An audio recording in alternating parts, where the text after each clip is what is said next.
명태균 씨가 2021년 대선 경선 기간 여론조사를 조작한 정황이 보도된 가운데 김건희 여사와 주고받은 카톡 메시지를 공개하면서 정치권의 파장이 일파만파 커지고 있습니다. 여기에 추가 폭로까지 예고하면서 긴장감이 높아지고 있는데요. 수요일 정치권 현안 함께 짚어주실 두 분을 소개합니다. 박진영 민주연구원 부원장, 장성철 공론센터소장 나오셨습니다. 반갑습니다. 안녕하십니까, 박진영입니다. 좋아요. 좋아, 이거 전파 부탁드립니다. 이거 제가 명태균의 문을 활짝 열겠습니다. 아니 오늘 본의 아니게 명태균 씨 얘기 많이 나오는데 건달과 양아치 특집입니다 오늘. 아니 건달은 뭐 보수는 건달, 진보는 양아치라 그러잖아요.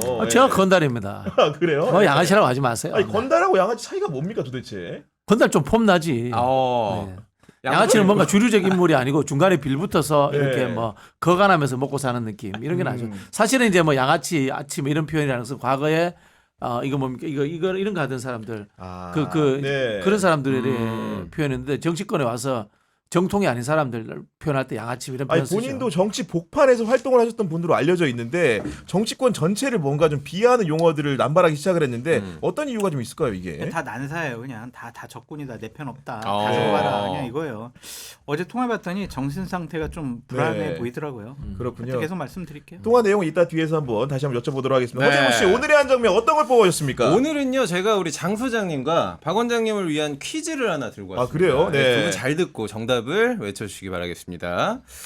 다음 중 김건희 여사에게 가장 못된 오빠를 고르십시오. 1번 새치어 때문에 보수를 망하게 만드는 재원이 오빠. 2번 철없고 무식해서 대신 사과하게 만드는 서결이 오빠. 3번 가만히 있다가 지목당한 친오빠 이진우 오빠, 김진우 오빠. 이 세 명 중에 가장 못된 오빠를 뽑아주시면 되겠습니다. 자 하나 둘 셋 하면 하나 둘 셋. 2번. 간신 김재원. 1번 2번. 네. 이유가 있을까요? 김재원 씨가 가만히 있었으면은 명태균 씨가 그러한 문자 내용을 공개했겠냐고요. 다 김재원 씨가 원흉이에요. 저는 김재원이라는 분은 정치를 해서는 안 될 사람이라고 저는 계속 얘기하고 있어요. 간신이고 저분이 보수파의 정치에 상당히 좀 암적인 존재다. 전 그런 표현까지 썼어요.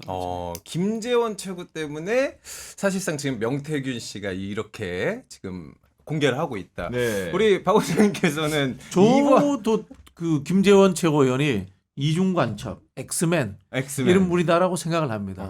사실은 김재원 최고가 이런 이야기를 하잖아요. 자, 명태균 씨 다 까봐. 한 달 안에 윤석열, 김건희 탄핵되고 하야 되는지 한번 두고 보자 그러잖아요. 그럼 뭔 뜻이야? 까봐 이런 뜻이야. 계속 까라고 야구하고 있는 거야 지금. 엑스맨이다 이중간첩. 네, 제가 예언컨대 김재원 최고위원님 조만간에 김어준의 뉴스공장 출연합니다. 네. 근데 저기 커뮤니티 일각에서는 아니다. 일각에서는 카톡 띄어쓰기나 맞춤법 지적해주지 않은 명태균 오빠가 제일 못된 오빠다라고 지금 이야기가 좀 나오고 있는데 오늘 이 이야기를 많이 해봐야 되겠죠? 네, 그 얘기 해봐야 될 것 같습니다. 장 소장님, 네. 얘기 들었더니 어제 명태균 씨랑 무려 2차례에 걸쳐 통화를 하셨다고요. 15분에서 한 네. 30분. 어떤 내용 통화를 하신 짧게 겁니까? 했네. 명태균 씨한테 잡히면 3시간인데. 아니 왜냐면 안 끊으려고 그러더라고. 그래서 한 그러니까. 번은 방송 녹화를 하고 도중에 있는데 왔다면서요. 예. 그래가지고 지금 방송 녹화 중이고 생방송 중이다. 끊자 해서 내가 억지로 끊었고 두 번째는 본인이 무슨 공장에 들어갔대요. 그래서 자기 끊어야 된대. 공장이에요? 친구 공장에 왔다. 음. 그래서 끊어야 된다 그래가지고 잘 됐다 그래서 끊었죠. 잘 됐다. 아니 그 명태균 씨가 우리 장 소장님을 통해서 하고 싶은 얘기는 어떤 거였을까요? 그러니까요. 제가 처음에 전화를 했어요. 그 월요일날 저녁에 술김에 한번 전화를 했거든요. 반다 안 만나. 그때 안 받더라고요. 네. 근데 그 다음날 장윤선 기자를 통해서 명태균 씨가 장성철 전화번호를 알려달라. 알려줘도 되냐? 알려줘라. 그래가지고 제가 어제 저녁에 전화를 했더니 안 받았어. 그러다가 한 10분 있다가 콜백을 줬어요. 네. 그래서 여러 가지 얘기를 하고 싶어 했던 모양인데 솔직히 무슨 얘기를 나눴는지 기억은 안 납니다. 저는 또 아이폰이라서 녹음 기능이 안 돼, 없어서 기능이 없어요. 상황인데 네, 녹음을 안 했는데 그래도 우리 구독자들이 복귀를 하셔야 됩니다. 지금 정확하게. 그러니까 통화는 한 기억은 있는데 대화를 한 기억이 없어요. 그러니까 뭘 물어보면은 얘기를 안 해. 그냥 자기가 하고 싶은 말만 해요. 그러니까 제일 기억나는 게 뭐냐면 왜 자기를 허풍쟁이, 뭐 과대망상증 환자 이렇게 얘기를 표현을 했니? 하냐. 네. 그 제가 뭐 그게 좀 기분 나빴다면 미안하다 그렇게 얘기를 했더니 계속 섭섭했나 봐요. 그 부분에 대해서 상당히 계속 어필을 하더라고요. 근데 그분 말하는 습관이 한동훈 대표 비슷하더라고요. 예를 들자면 뭐 키높이 구두 이런 거 물으면은 전 세계 사람들의 평균 신장, 그다음에 역사적인 키의 성장 배경을 속도 짚어. 이런 네. 얘기 다 이야기하는 거야. 그래서 제가 얼마 전에 이제 스픽스의 정기환 대표라는 분이 명태균 씨하고 자주 통화해요. 옆에 있는데도 죽는 줄 알았습니다. 한 3시간 이야기하시더라고. 네. 그러니까 되게 답답하더라고요. 이거는 저분하고 대화하거나 통화하는 게 무의미하겠구나라는 좀 생각이 들어요. 왜냐하면은 서로 대화가 되려면 묻는 말에 답을 해야 되잖아요. 그렇죠. 네. 답을 안 해. 그냥 자기가 하고 싶은 말만 해. 그래서 어제 2번째 통화에서 웃으면서 아유 내일 또 통화합시다 이러더라고. 근데 별로 통화하고 싶은 생각은 없어요. 아니 어쨌든 간에 김건희 여사와 나는 문자를 이제 어제 공개하면서 그렇죠. 어쨌든 간에 나라가 정말 시끄러웠어요. 그 내용을 보면은 표현 중에서 이제 내심 있게 들여다 보면은 그러니까 제가 명 선생님께 완전히 의지하는 상황에서 이런 표현이 나오고 아무튼 저는 명 선생님의 식견이 가장 탁월하다고 탁월하다고. 장담합니다. 이런 얘기를 하거든요. 이런 표현 정도라고 한다면은 명태균 선생에 대한 김건희 여사의 신뢰가 굉장히 깊다고 할 수 있지 않습니까? 네. 도력이 있는 거죠. 도력이 있는 누가? 거죠. 명태균 씨가. 아니 그 애매해요. 우리 한국 사회에 무속, 주술, 토템, 그다음에 뭐 기복, 명리, 그다음에 기원 뭐 다 이 비슷하게 엇비슷하기 때문에 이거 우리가 함부로 이 재단하기가 네. 어렵거든요. 그런 상황에서 예를 들면 명태균 씨가 쓰는 표현들을 보면은 저는 고전 공부를 좀 했다. 고전을 했다. 이런 네. 책 생각이 많이 읽었대요. 들어요. 네네. 그 스픽스 대표 이야기를 들어보면 명태균 씨가 김건희 씨에 대해서 비유할 때 안전뱅이 주술사다. 뭐 이런 이야기를 하고 윤석열 대통령에 대해 가지고는 봉사인데 힘만 세다. 뭐 이런 표현이. 이야기를 했다고 하거든요. 그러니까 우리 그 과거 이거 이제 장애인 비하 발언 아닙니다. 옛날 네. 내용 속담이니까 제가 말씀드리는 거예요. 이제 눈먼 분이 앞을 가려면은 결국은 눈 뜬 분이지만 잘 못 걷는 분을 업어야 되잖아요. 그렇게 둘이 같이 간다는 뜻이거든. 그런 비유를 했다는 거야. 그런 찰진 비유를 한다는 것은 어쨌든 간에 삶 속에서 고전을 녹여서 이야기하고 현실에 적용하는 내공이 있는 거예요, 이분은. 네. 여하간 그 비유를 듣더라도 그 윤석열 대통령 부부의 관계에 대한 그 명태균 씨의 파악 자체가 뭐 합은 나쁘지 않다. 결국 그 얘기는 정치에 입문하는 과정에서 김건희 여사가 어쨌든 간에 정무적인 감각이 좀 있다. 이런 판단을 명태균 씨가 했을 수도 있는 거 아닙니까 이게? 우리도 그런 얘기 많이 했는데요. 그러니까 윤석열 대통령보다 김건희 여사가 정무적인 판단이 네. 더 있다라고 얘기를 많이 했고 김건희 여사가 대단히 이 권력에 관심이 많은 것 같아요. 보통 정치 지도자의 배우자들이 이 정도까지는 안 하거든요. 근데 거의 명태균 선생님 말씀을 들어요라는 수준으로 같은 있는 자리에서 그런 얘기를 했다고 하더라고요.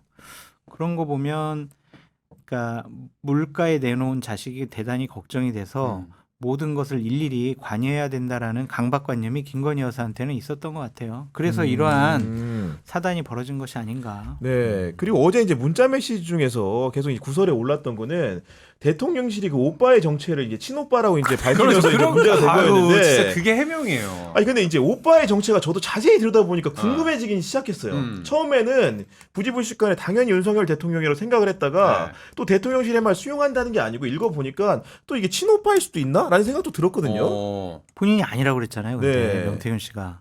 그 TV조선에는 오빠야라고 얘기했다가 농담이다라고 얘기를 해가지고 그냥 여러 군데 언론사랑 통화를 했을 때 일관적으로 다 윤석열 대통령이다. 저랑 통화했을 때도 제가 물어봤어요. 아, 물어보셨어요? 그래요? 예. 그때 뭐 친오빠 아니라고 그러더라고. 아, 친오빠는 아니다. 친오빠 네. 아니라고. 친오빠겠어요. 제가 친오빠랑 뭔 얘기를 해요, 엄마. 이게 기억이 나네요. 좋아, 좋아. 네. 예. 살아나야 됩니다, 이거. 네, 예. 그런 식의 얘기를 했었고 네. 뭐 오늘 아침 CBS 통화에서도 그런 식으로 얘기했기 때문에 친오빠라고 보기는 어렵죠. 이거 그러니까 내가 물어봤어 대통령실에 왜 이렇게 해명을 했냐. 그러니까요. 그랬더니 네. 비서실장이 여사한테 이게 어떻게 된 거냐 누구냐라고 했더니 여사가 2번이나 친오빠가 맞다라고 얘기를 해서 대통령실은 친오빠라고 해명할 수밖에 없었다라고 얘기를 하더라고요. 그럼 아니 당사자가 친오빠라는데 그거를 아니라고도 그러니까요. 네. 어쩌면 자기 남편을 친오빠라고 생각할 수도 있어요. 헷갈릴 수 있어요. 네, 헷갈릴 수 있는 그런 나이입니다. 네. 친오빠라고 해도 또 문제가 된다. 아니, 야당에서 분명히 친오빠가 이준석 대표를 왜 만납니까? 선거 이야기를 왜 하고 당무 이야기를 왜 합니까? 더 문제죠. 예. 친오빠가 만나면 친오빠를 이거 국정농단으로 밀어넣는 그렇죠. 거예요. 네. 그러니까 더 문제가 되지 않나 이런 생각이 들고 김건희 여사가 정치에 진짜 관심이 많은 것 같은데 그러면은 김건희 여사는 이제 윤석열 대통령한테 출가를 할 것이 아니라 스스로 출마를 했어야 돼요. 그랬더라면 별 문제 없어요. 그게- 출마해서 본인이 대통령 되면 되는데 허황된 소문 저도 믿지 않는데 네. 어떤 소문이 있었냐면 김건희 여사의 롤모델은 힐러리다. 그래가지고 힐러리처럼 이제 윤석열 정권 끝나고 나면 본인 출마할 생각도 있었다. 이런 헛소문을 또 퍼뜨리는 사람도 있더라고요. 그런 사람도 있었군요. 나쁜 사람들이에요. 네. 하여튼. 어. 그리고 뭐 정치에 관심 많다고 음. 박진영 원장님 얘기하셨지만 그건 잘못된 말인 것 같고 정치에 사명감을 갖고 있는 것 같아요. 권력에. 정치로 관심을 없는데 사명감이 있어, 사명감. 권력욕만 있어. 내가 해야 돼. 네. 불안해. 내가 해야 돼. 라는 사명감이 있는 것 같다라고 얘기하고 싶고 친오빠라면은 저는 문제는 안 된다고 생각이 듭니다. 아 그래요? 네. 왜냐하면 본격적으로 정치하기 전의 일이거든요. 제가 어제 이거 시점이 언제냐 그렇게 했더니 6월 18일이다 이런 식의 얘기를 하더라고요. 아, 저한테. 6월 18일 그 대화 시점이 네, 2021년 6월 21년. 18일. 그래가지고 뭐 국민의 입당하냐 마냐 뭐 이런 걸 가지고 논의를 하다가 이 문자를 했다라고 저한테 얘기를 하던데 그때는 뭐 어떤 공적인 뭐 자리가 있는 후보가 아니었잖아요. 네. 그래서 뭐 가까운 사람들끼리 친인척들끼리 모여가지고 이런저런 어떡하지? 얘기. 이런 얘기하는 네. 게 뭐가 문제일까? 그래서 민주당이 친오빠가 이거 한 것은 문제야라고 하는 것은 좀 무리인 것 같고 이후에 대통령이 됐을 때 이권에 개입했다든지 인사에 개입했다든지 친오빠가 그러면은 문제지만 그 전에 이거 활동한 거 가지고 네. 문제 삼기는 좀 어렵지 않을까? 그 친오빠나 모친이 대통령실에 자주 드나든다고 합니다. 소문에는. 그렇고 드나들 때마다 엄청난 의전을 한다라는 이야기를 저도 들은 적이 있고요. 그리고 이제 아까 힐러리 이야기를 했는데 저는 다른 이야기를 들었어요. 뭡니까? 에바 페론 이야기를 들었어요. 에바페론. 에비타. 예. 네, 에비타 이야기를 우리 뮤지컬이지 않습니까? 코바나 컨텐츠도 뭐 문화 컨텐츠 아닙니까? 그런 쪽에 관심이 있으니까 거기를 롤 모델로 삼았다라는. 에바 페론이 뭐가 돼요, 근데? 에바 페론이 죽죠 나중에. 아, 왜 이렇게 무서운 얘기하세요? 지금? 아니 언젠가 사람은 죽지. 옛날 사람이니까.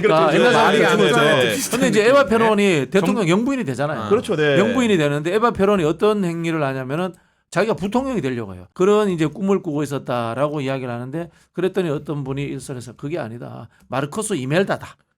구두 수집으로서 전 세계적으로 명성을 떨치신 그런 분에 비유하는 그런 이야기를 들은 적이 있습니다. 아니, 그러니까 친오빠 같은 경우에도 만약에 말 그대로 이제 그 세속에 나오지 않고 조용히 계셨다고 한다면은 이런 얘기가 설설설이 안 붙을 텐데 아무래도 이제 야당에서도 이제 겨냥을 할 만큼 행보들에 대해서 의심을 가진 대상 중에 하나다 보니까 친오빠라는 해명 자체도 약간 고지고대로 들리지 않는 이런 환경 자체가 문제인 것 같은 생각도 들어요.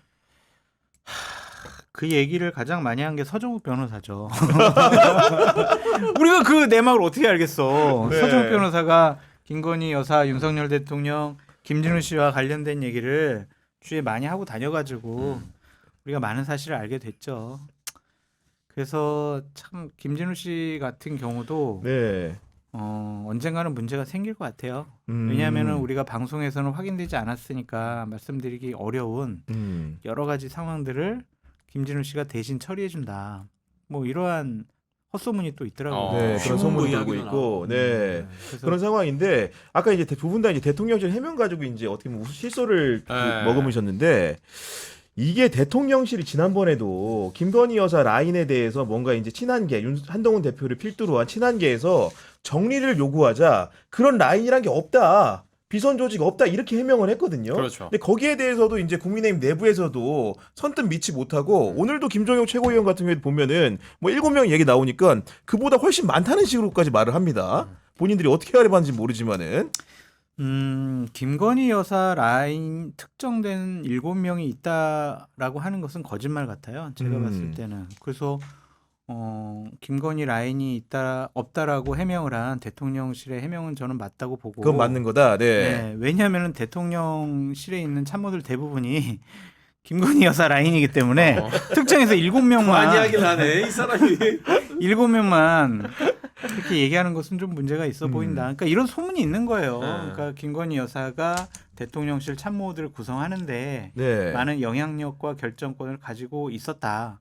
뭐 이런 소문도 여의도 바닥에 다 퍼져 있는 거니까. 제가 그 말씀을 드리는 건 뭐냐면 대통령직의 해명이라는 것이 굉장히 진중하고 뭔가 완전 무결해야 되는데 친오빠 해명이라는 것도 맞을 수도 있어요. 근데 이제 그 해명이 만약에 탄핵하는 여타의 다른 오빠의 증거들이 나오게 될 경우에 뒷감당을 어떻게 할 수 있을까 이런 우려가 되더라고요. 아니 왜냐면요. 네. 물어보는 것 자체도 쉽게 물어볼 수가 없어요. 워낙 높으신 분이기 때문에 물어볼 수가 없고 장성철 소장님이 대통령실 전체가 알고 보면 김건희 궁이다 이런 식의 지금 말씀을 하신 거예요. 애들로 표현을 했지만은 소문에 이런 이야기가 나옵니다. 수석 회의하는데도 김건희 여사가 들락달락한다라는 이야기도 있고요.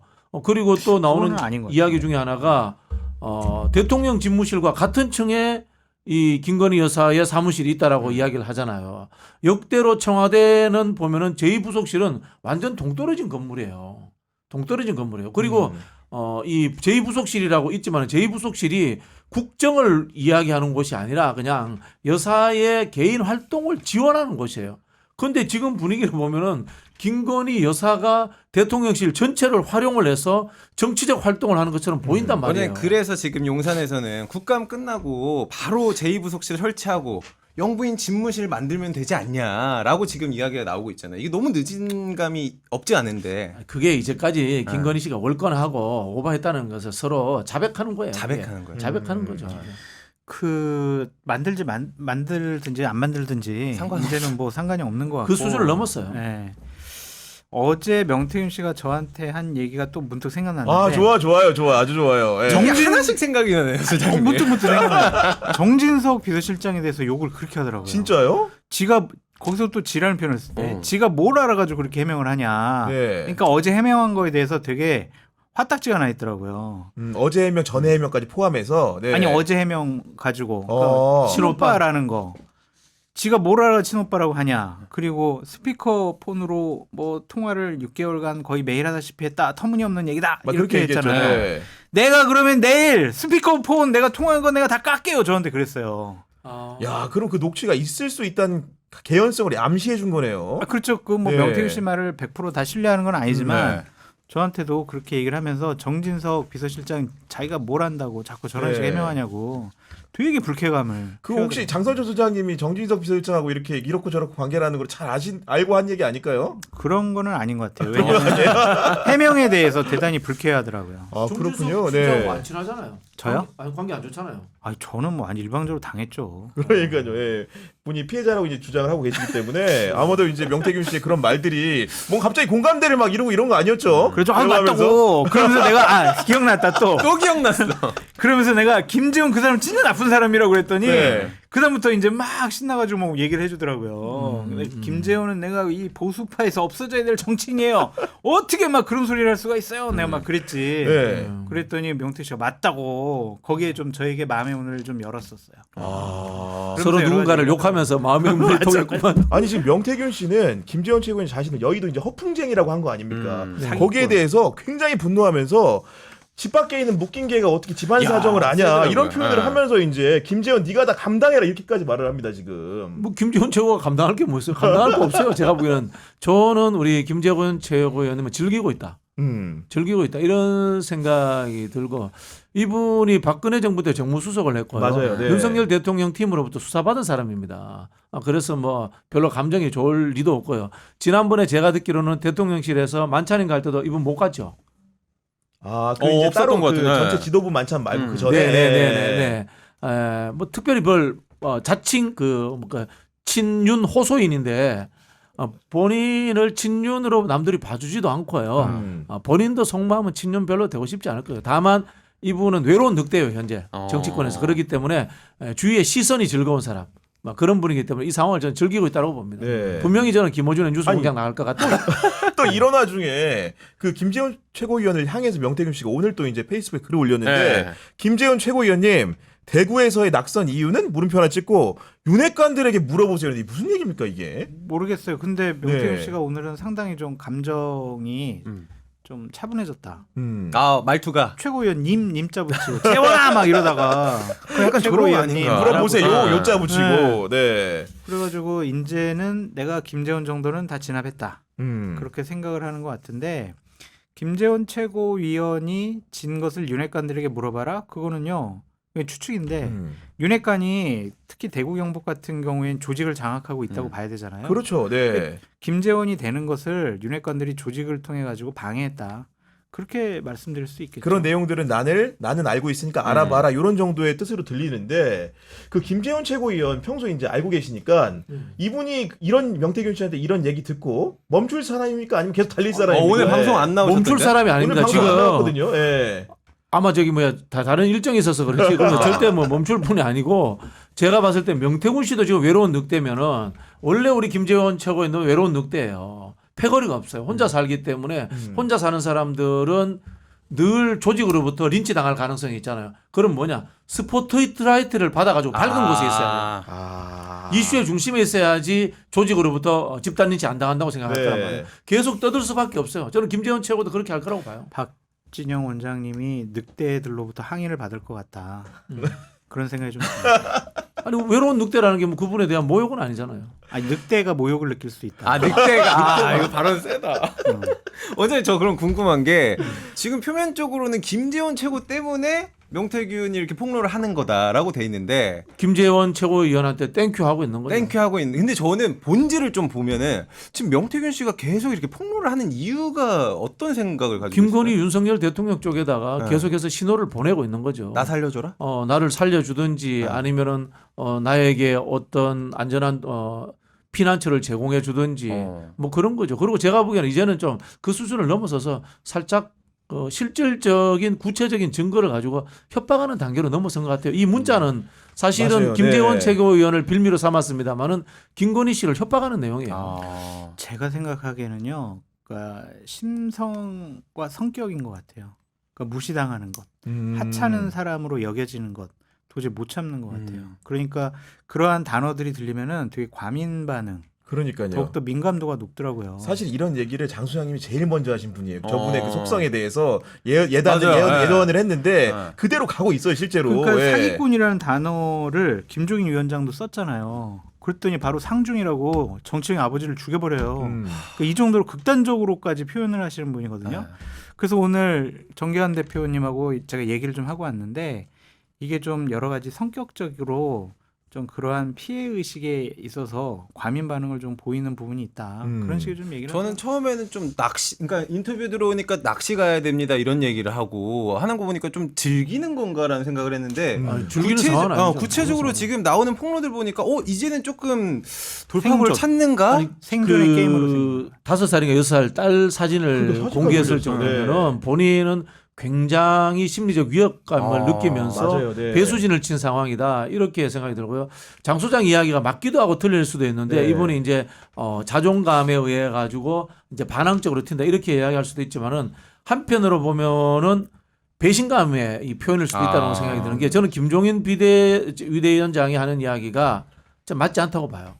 제가 그 명태균 씨 이야기를 들어봤을 때 명태균 씨가 부풀리긴 했을지언정 없는 이야기를 하진 않은 것 같아요. 제가 2021년 5월 그 보궐선거 당시에 저도 그 당시 단일화 여론조사 이상하다라고 평론을 하고 다녔던 사람입니다. 다녔고요. 그리고 명태균 씨가 이야기하는 방식이 이 군소정당과 거대정당이 단일화할 때 거대정당이 쓰는 아주 고급 기술 중에 하나예요. 그런 제안들을 늘 해왔습니다. 그런 상황에서 분명히 명태균 씨가 그런 제안들을 저는 했을 것이라고 보고 네. 물론 김종인 비대위원장이 명태균 씨가 아닌 다른 쪽으로부터 그런 의견을 들었을 수도 있습니다. 그러나 명태균 씨 입장에서는 내가 그 제안을 김종인 위원장에게 했기 때문에 이건 내 의견이야라고 주장할 수 있는 개연성이 분명히 있는 거예요. 그런 상황에서 김종인 씨가 사기꾼이야 모르는 사람이야 이렇게 이야기하면 굉장히 불쾌하고 배신감 느껴지죠.